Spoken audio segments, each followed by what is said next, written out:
Noticentro 1, CMI. Fiscalía acusa a abogados de Álvaro Uribe de sobornar testigos en caso de paramilitarismo. Fiscal pide detención domiciliaria para Diego Cadena y Juan José Salazar, abogados del senador.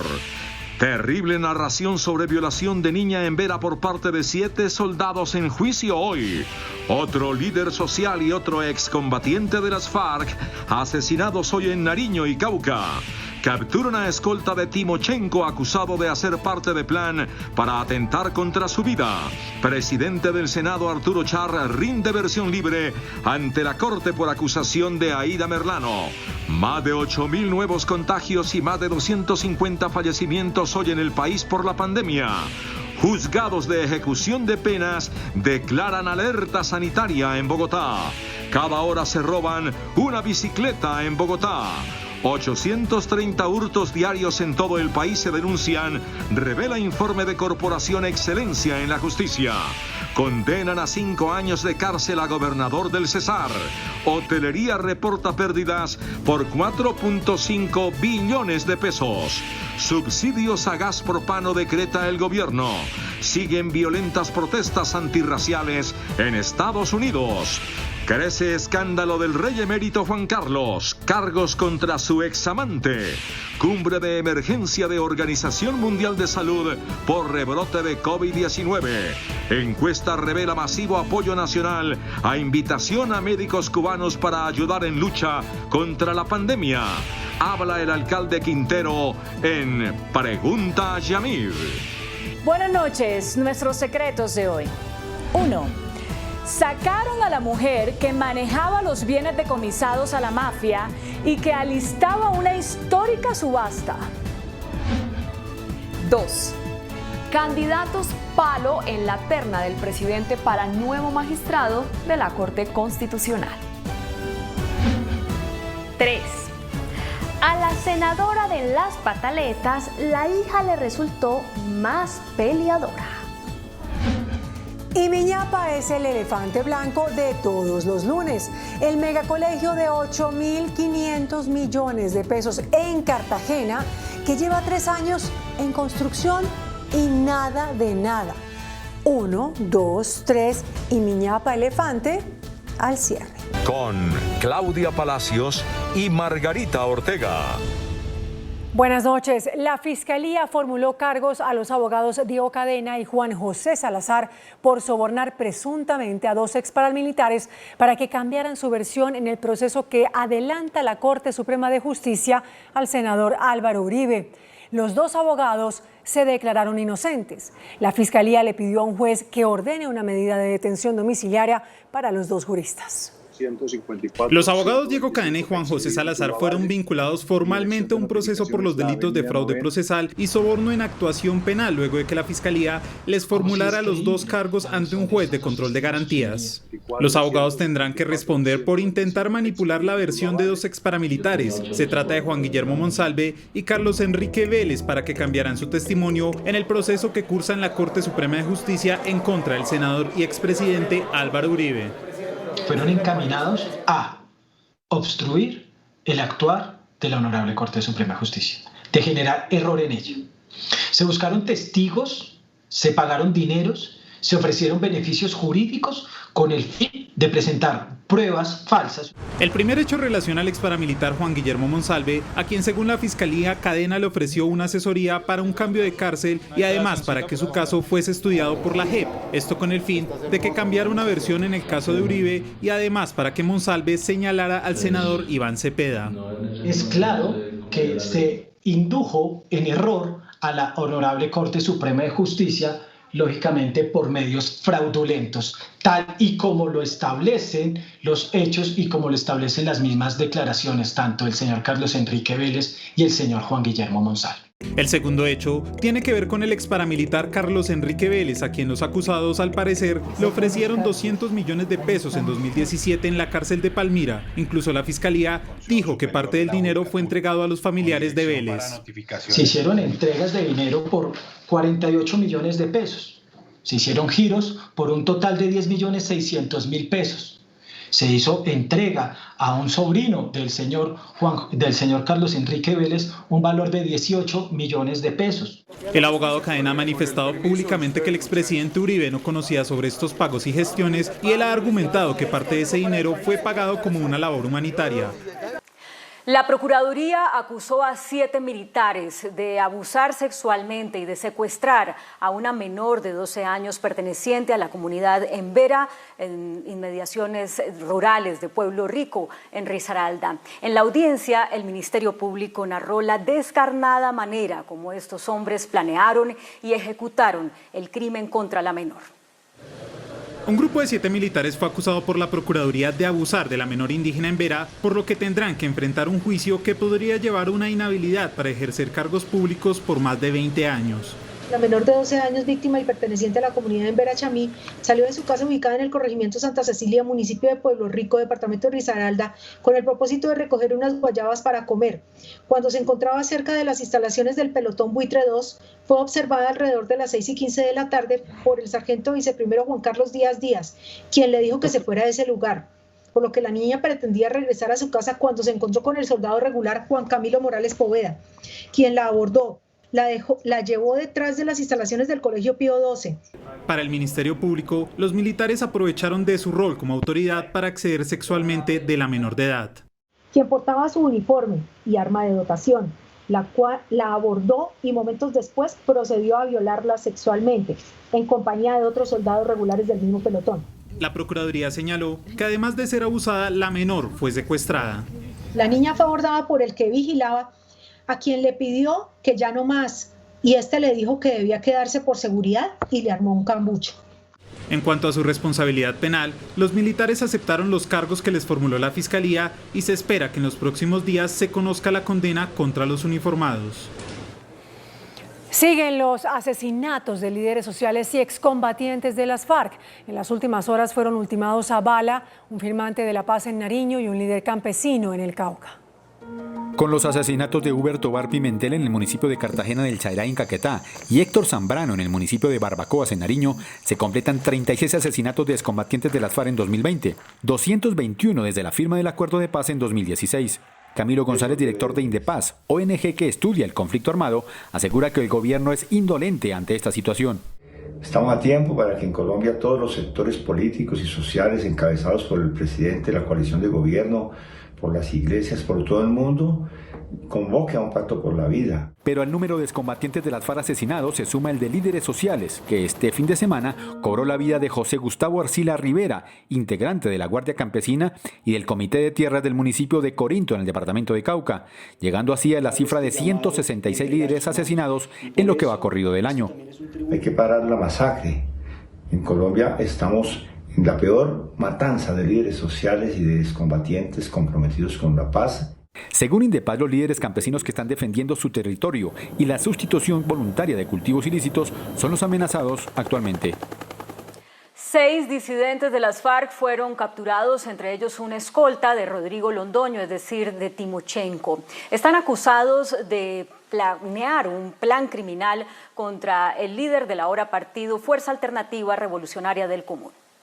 La policía capturó en Neiva a alias El Chavo, un exguerrillero de las FARC que después de la entrega de armas trabajó en la Unidad Nacional de Protección como escolta de Timochenko, actual presidente del partido FARC. Según la investigación de la Fiscalía y la policía, alias El Chavo entregó información sobre los movimientos de Timochenko para facilitar un atentado en su contra. En la misma operación fueron capturados otros 5 disidentes involucrados en ese plan.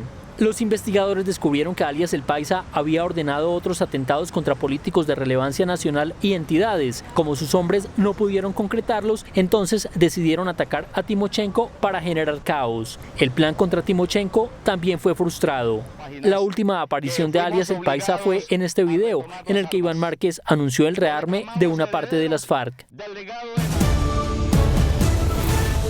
Empresarios y centrales obreras pidieron hoy al gobierno que acelere la puesta en marcha de la misión de empleo y que aplique de inmediato un plan de choque para enfrentar la pérdida masiva de puestos de trabajo por la pandemia del COVID-19.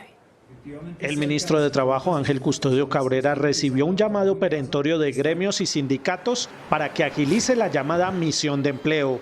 Es por esto que le hemos solicitado al Gobierno Nacional, que la misión de empleo no se tome un año para dar resultados y por el contrario, que busquemos esas victorias tempranas. Las centrales obreras dicen que la pérdida de más de 5 millones de puestos exige un urgente plan de choque. Ese pliego de emergencia tiene que ver con la formalización de los trabajadores de la salud, con la renta básica universal de un salario mínimo para 9 millones de familias de colombianos, los subsidios a las nóminas de las micros, pequeñas y medianas empresas. La gravedad de la situación que se está viviendo hoy en el país indudablemente generan una situación de responsabilidad para el conjunto del movimiento sindical, para el gobierno, para los empresarios. El Ministerio de Trabajo informó que el próximo jueves se reunirá la Comisión de Concertación Laboral para presentar la llamada misión de empleo. Ante la Corte Suprema de Justicia rindió versión libre el presidente del Senado, Arturo Char. El senador es indagado de manera previa por unas declaraciones concedidas desde Venezuela por la excongresista Aida Merlano, en las que mencionó a Char y a otros dirigentes políticos de Barranquilla por supuestamente haber comprado votos para ganar elecciones y, según ella, por ayudarle en su fuga en octubre del año pasado. Durante 5 horas y por videoconferencia, el presidente del Congreso negó los señalamientos en su contra. Colombia reporta más de 8.000 nuevos contagios por coronavirus en las últimas 24 horas. A nivel mundial, nuestro país es el número 14 en número de infectados. No cesa la rápida propagación del coronavirus en el país. En Colombia dieron positivo al COVID-19 8.125 personas. Los nuevos casos se presentaron en su mayoría en Bogotá con 2.637, en Antioquia con 1.975 y en Córdoba con 521. La cifra en el país ya llegó a los 257.101 colombianos infectados, cifra que ubica al país como el número 14 del mundo con más casos, incluso por encima de Italia. Este es el reflejo del número de casos en aumento por COVID-19. La mayoría de estas muertes asociadas a enfermedades crónicas. Por favor, respetemos el confinamiento. De lo contrario, los casos de contagio y los fallecidos van a seguir aumentando. El Ministerio de Salud confirmó otras 252 muertes a causa de la enfermedad. En Bogotá murieron 110 personas, en Córdoba 24 y en el Valle 19. Por COVID-19 han muerto en el país 8.777 personas. Una de las cifras más altas de personas recuperadas confirmó el Gobierno Nacional. Con otros 6.124 recuperados en el país, ya son 131.161. La cuarentena que arrancó en Bogotá para más de 1 millón de personas con 3 tipos de enfermedades dividió opiniones entre expertos en salud. Mientras unos la celebran, otros creen que no tendrá ningún efecto. Lo cierto es que de cada 3 personas que han muerto por COVID-19, 2 tenían obesidad o hipertensión o diabetes. Más de 1 millón de bogotanos con hipertensión, diabetes y obesidad empezaron este lunes una nueva cuarentena en Bogotá. Y es que el riesgo de mortalidad que corren de llegar a contraer el virus es altísimo. 2 de cada 3 personas que están falleciendo en este momento en Bogotá están falleciendo porque tenían hipertensión o diabetes mal cuidada, sin los medicamentos adecuados, sin los cuidados adecuados. Les da coronavirus, se los lleva en 3 días. Pese a la orden, muchos adultos mayores con estas patologías se vieron en las calles. Tiene que uno comprar siempre casi la mayoría de la droga, porque no la hay, no la están entregando. El 64% de los pacientes COVID que hoy están en las unidades de cuidados intensivos tienen estas enfermedades. No sabemos cómo se le pueda realizar un control o seguimiento efectivo a este tipo de norma. Por eso es que creemos que si lo que se quiere es aumentar el número de personas que están efectivamente en cuarentena, habría que hacer una cuarentena general. Lo que se busca es disminuir la presión de hospitalización y de unidades de cuidados intensivos. Nos llevaría a que no es necesario una nueva cuarentena estricta para Bogotá. Desde este lunes, cualquier familia a la que se confirme contagio deberá entrar en cuarentena. Además, tendrá que hacer un registro en la página Bogotá Cuidadora para reportar su estado de salud y los contactos estrechos. El gremio que representa a la CPS respondió a los señalamientos sobre incumplimientos en el cuidado de pacientes con diabetes, hipertensión y obesidad altamente vulnerables al COVID-19. El presidente de ASEMI, Gustavo Morales, respondió a críticas de la alcaldesa Claudia López sobre el manejo de la pandemia por parte de las EPS. Invitamos a la alcaldesa y a todos los voceros políticos a que, en lugar de estigmatizar, acusar y desprenderse de sus propias responsabilidades, convoquen a todos los que estamos colaborando en esto. El dirigente presentó las cifras de atención durante la pandemia. 750.000 atenciones domiciliarias para cuidar a los adultos mayores y a los enfermos crónicos y a la gente con comorbilidades. Hemos entregado casi 2 millones de fórmulas médicas a domicilio. El vocero de la EPS reconoció que hay aspectos por mejorar, pero dijo que de no ser por estas entidades, la emergencia sería aún mayor. Y trabajadores de la salud continúan reclamando mejoras laborales en medio de la pandemia. Dicen que a pesar de los anuncios que ha hecho el gobierno para favorecerlos, siguen los bajos salarios y la tercerización en la contratación. Las OPS. Durante una audiencia pública del proyecto que busca dignificar la labor de los trabajadores de la salud en la Comisión Séptima de la Cámara, se puso en evidencia la crisis laboral que enfrenta este gremio. Denunciaron los bajos salarios. 1.200.000, un terapeuta respiratorio de una formación profesional. Entonces, cuando me uno a esa creación de escalafón salarial, doctores. Cuando uno va a la parte asistencial, gana lo mismo que usted sea magíster, dale lo mismo que sea doctor, dale lo mismo que usted sea PhD, lo que quiera, entonces eso genera una desmotivación en ese sentido. Las agremiaciones exigieron un régimen especial para estos trabajadores. Nosotros necesitamos tener un régimen laboral especial, un régimen especial donde se tenga una contratación directa, con una flexibilización para las segundas y terceras especialidades. Desde el Congreso se comprometieron a dignificar el trabajo de estos profesionales. La base de esto es acabar esa tercerización, acabar las OPS, mejorar que las condiciones laborales en tanto pago justo, a tiempo, y que ojalá con todas las prestaciones, que es lo que plantea este proyecto de ley. El proyecto está a la espera de su segundo debate en la plenaria de la Cámara. La secretaria de Salud de Riohacha, Viviana Flores Barros, aseguró que las EPS no están cumpliendo con la toma de pruebas y entrega de resultados de pacientes de COVID-19. La secretaria mencionó que las EPS que estarían incumpliendo con la medida son la Nueva EPS, Sanitas, Anasguayú, Confaguajira, Comeva, AIC, Dusacawi, Cajacopi y Salud Total. La misma secretaria lleva 24 días esperando el resultado de la prueba que le practicaron. La gobernación de Risaralda declaró la alerta naranja en el departamento debido al aumento de contagios con COVID-19. En la última semana fueron reportados 350 casos positivos del virus en ese departamento. Como medida de contingencia se determinó cancelar las cirugías no vitales y las urgentes programadas en el departamento. Finalmente, la Secretaría de Salud solicitó a la EPS el seguimiento especial a los pacientes con riesgo por obesidad, diabetes e hipertensión arterial. 538 establecimientos comerciales de 2 localidades reabrieron sus puertas hoy en Barranquilla.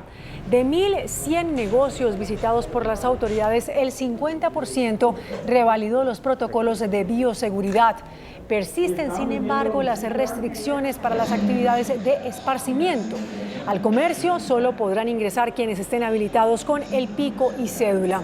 La reapertura del comercio de la localidad Norte Centro Histórico se llevará a cabo el próximo miércoles.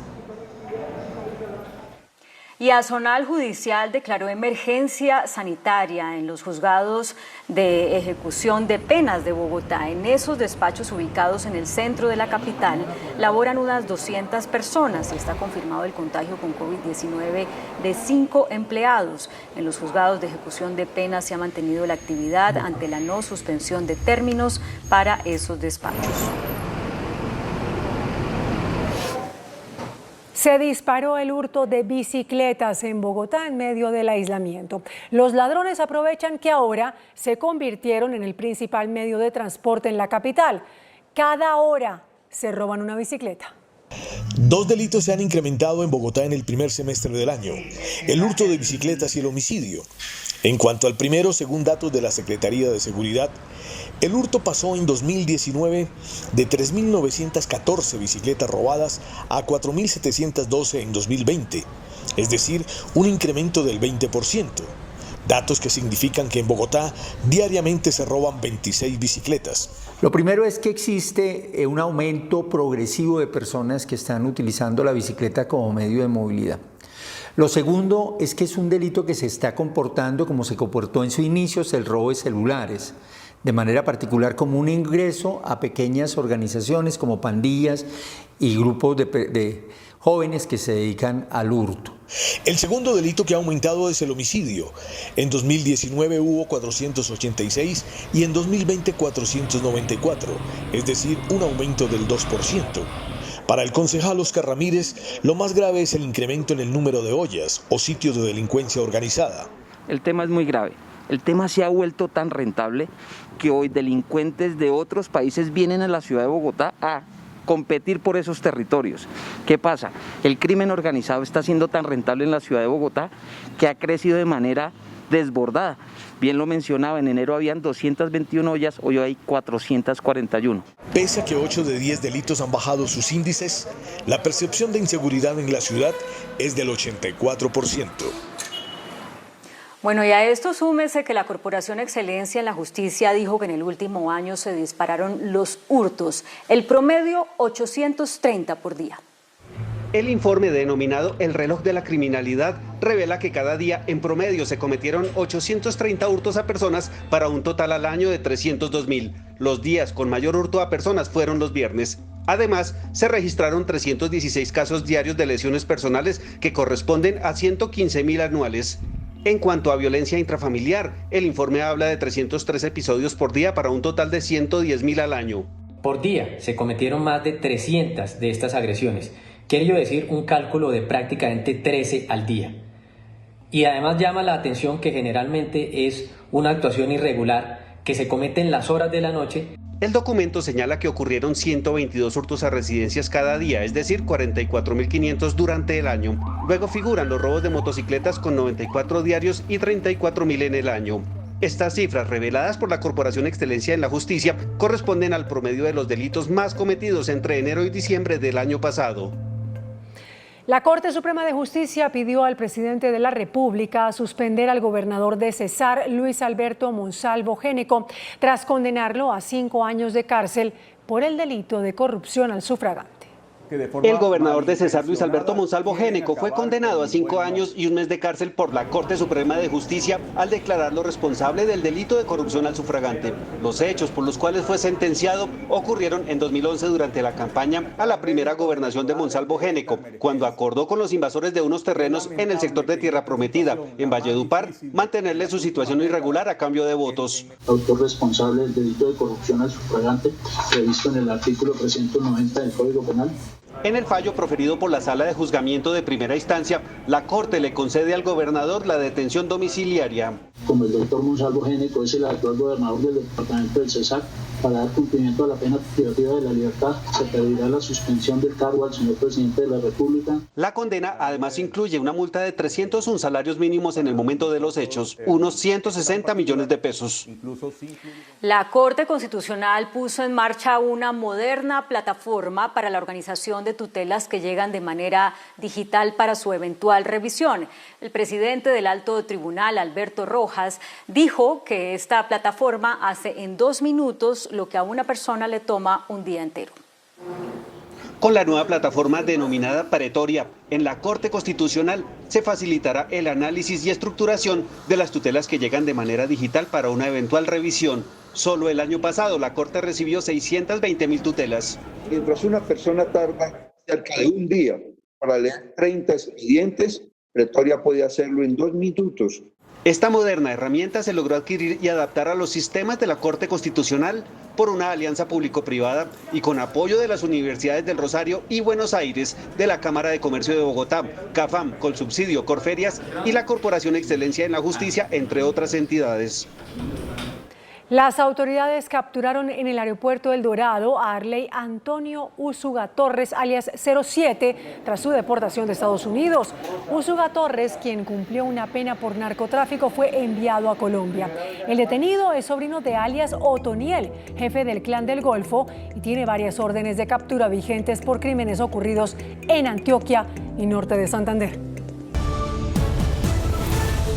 Al promulgar hoy una ley de honores a los militares que ejecutaron la operación Jaque, que hace 12 años permitió la liberación de 15 personas que estaban en poder de las FARC, el presidente Iván Duque lanzó un reclamo a la Justicia Especial de Paz para que garantice la aplicación de sanciones del derecho internacional a los máximos responsables de esa antigua guerrilla. La operación Jaque se realizó a comienzos del mes de julio del año 2008. Se constituyó en el más grande engaño que le pueden hacer a un grupo terrorista y secuestrador que tenía en su poder a 3 norteamericanos, a 11 militares y a la excandidata Ingrid Betancourt, y que mediante comunicaciones falsas hicieron que el frente de las FARC que los tenía en su poder los entregara para supuestamente trasladarlos a otro lugar de Colombia. Mediante una ley que firmó hoy el presidente Duque, se les rinde homenaje a quienes idearon la operación y luego participaron en la liberación de los secuestrados.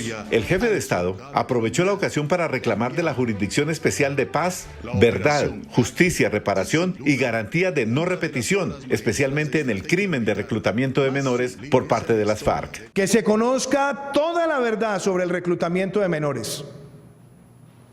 Y que también se impongan las sanciones ejemplarizantes a la luz del derecho internacional. El presidente Duque realizó hoy una verdadera maratón de sanciones de leyes aprobadas por el Congreso, que van desde el control ciudadano al programa de alimentación escolar hasta la prohibición del uso del plomo en los elementos que, como los juguetes, pueden afectar a los niños en Colombia. Asimismo, una ley que permitirá a los jóvenes que les contabilicen como experiencia profesional las prácticas y las pasantías. Estudiantes de las Universidades Nacional y Pedagógica llevaron a cabo un plantón pacífico en las instalaciones de ambos centros educativos. Unos encadenados y otros en cambuches improvisados pidieron al gobierno nacional gratuidad en la matrícula de este semestre con el argumento de la crisis económica derivada de la pandemia del COVID-19. El precio del oro reportó un máximo histórico al superar la barrera de los $1.930 la onza. El precio del oro sigue marcando máximos históricos. La cotización, que al cierre de 2019 se ubicaba en $1.400 la onza, en el primer semestre de 2020 subió rápidamente a los $1.937, lo que representa un alza del 33,5%.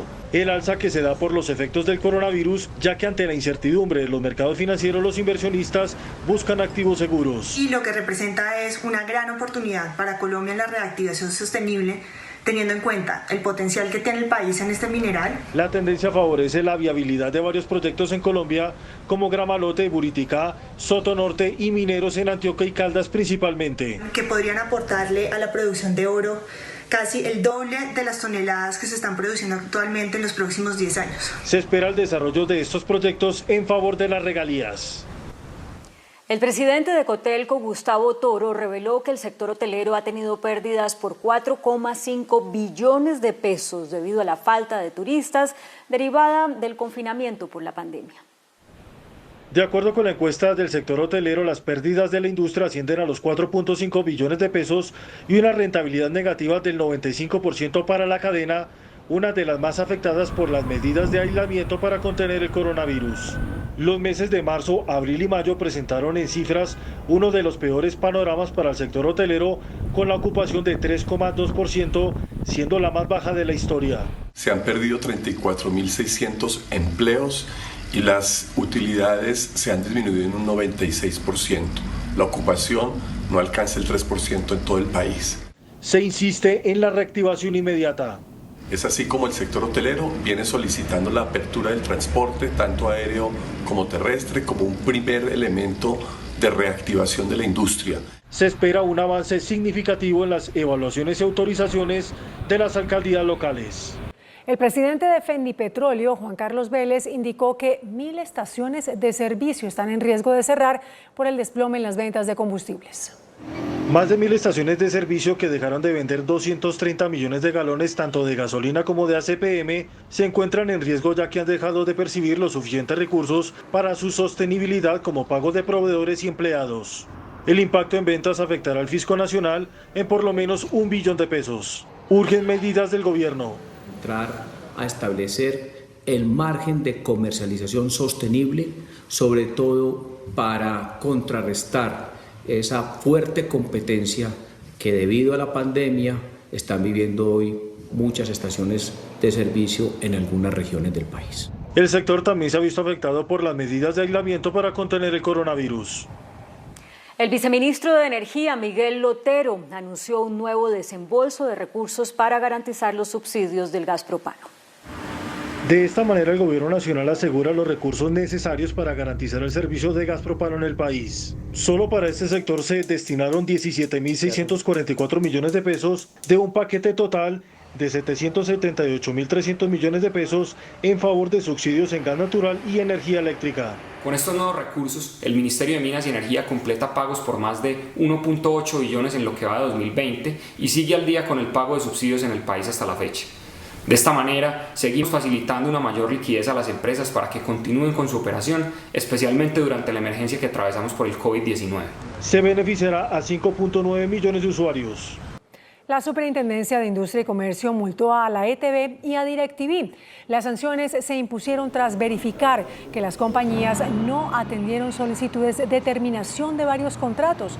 ETB fue multada con 1.300 millones de pesos y DirecTV con 728 millones. La Asamblea Anual del Banco Interamericano de Desarrollo, que estaba prevista hacerse en Barranquilla en marzo de este año y que tuvo que ser cancelada por la pandemia, se realizará en Barranquilla del 17 al 21 de marzo del próximo año.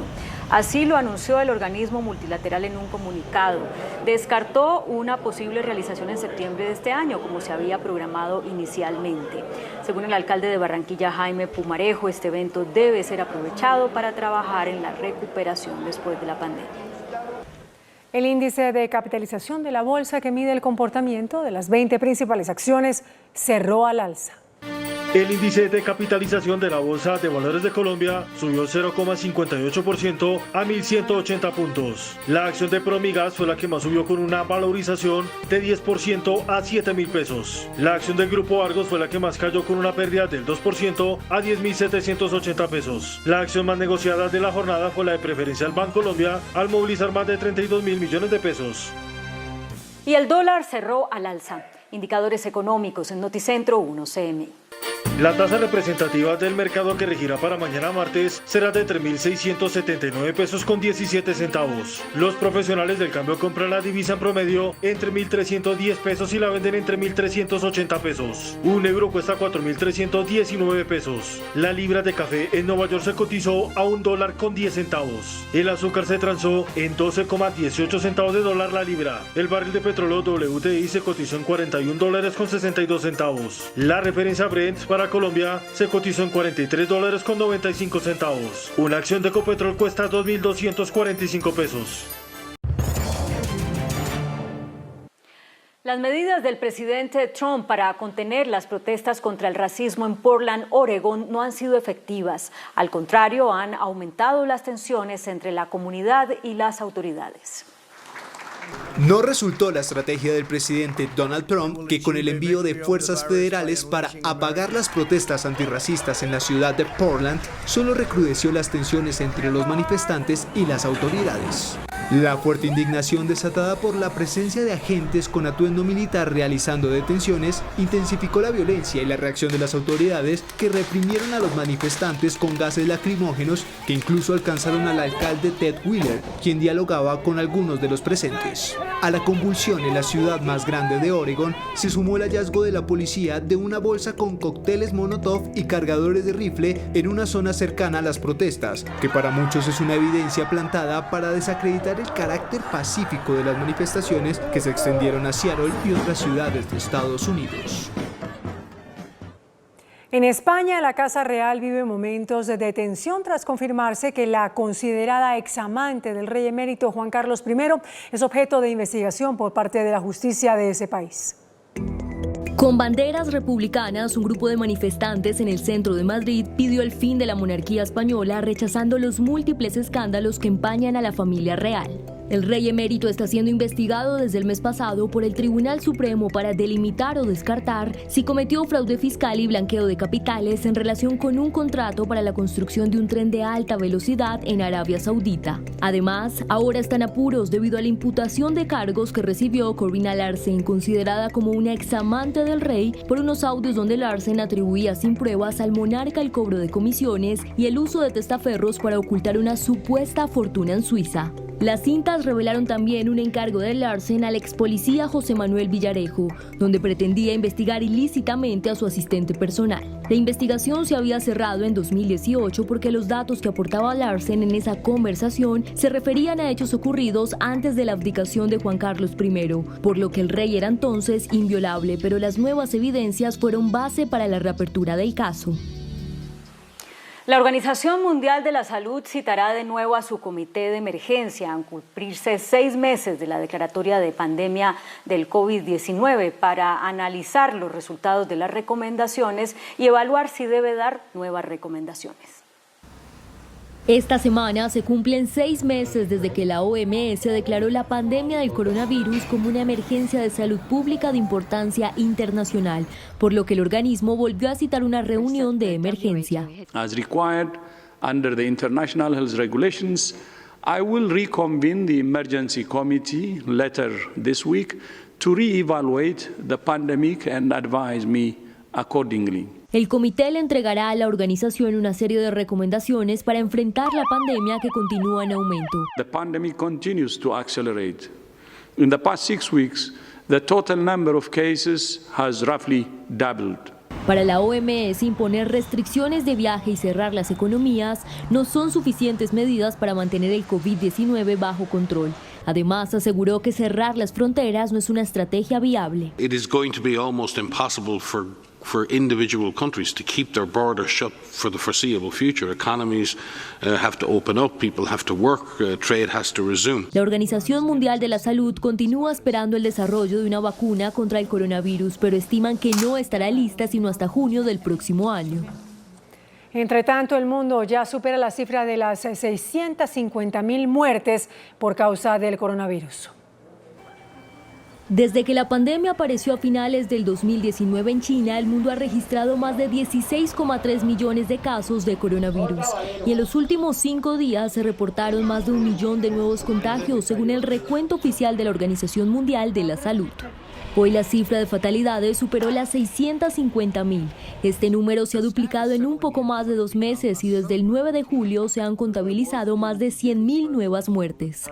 Estados Unidos es el país con el mayor número de víctimas mortales, por delante de Brasil, Reino Unido, México e Italia. El viejo continente sigue siendo el más afectado en número de muertes, con más de 208.000 decesos, pero la pandemia sigue avanzando rápidamente en América Latina y el Caribe, donde se han registrado 184.307 muertes. El mayor aumento de casos correspondió a América, que acumula 8,6 millones frente a 3,2 millones en Europa. Los países con mayor número de infectados son Estados Unidos, Brasil, India, Rusia y Sudáfrica. Y específicamente América Latina es la región del mundo con mayor número de contagios de COVID-19, 4.340.000, una cifra que ya es superior a la de contagios en el norte del continente. Por primera vez, desde que se desató la pandemia de COVID-19 en todo el mundo hace más de 6 meses, América Latina se posicionó como la región con mayor cantidad de contagios de coronavirus a nivel mundial.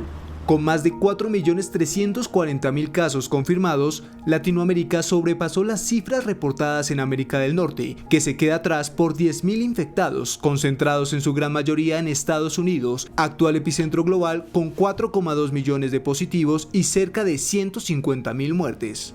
Brasil es el caso más crítico en la región, con casi 2.500.000 casos y más de 87.000 decesos. A las desalentadoras cifras en el gigante suramericano se suma la cuestionable labor del presidente Jair Bolsonaro, quien fue denunciado ante el Tribunal Penal Internacional por ser criminalmente negligente en su gestión de la crisis. ¿Tiene uno o varios gatos en casa? Preste mucha atención a las recomendaciones que hacen los expertos sobre la necesidad de una alimentación equilibrada y saludable, sobre todo en esta época de cuarentena. Tener uno o varios gatos en casa es tener unos excelentes animales de compañía y por supuesto es algo que demanda especial cuidado cuando se trata de la alimentación. Lo primero que recomiendan los expertos es no suministrarle a los gatos comida para humanos. Muchos alimentos que resultan benéficos para las personas son tóxicos para esos animales.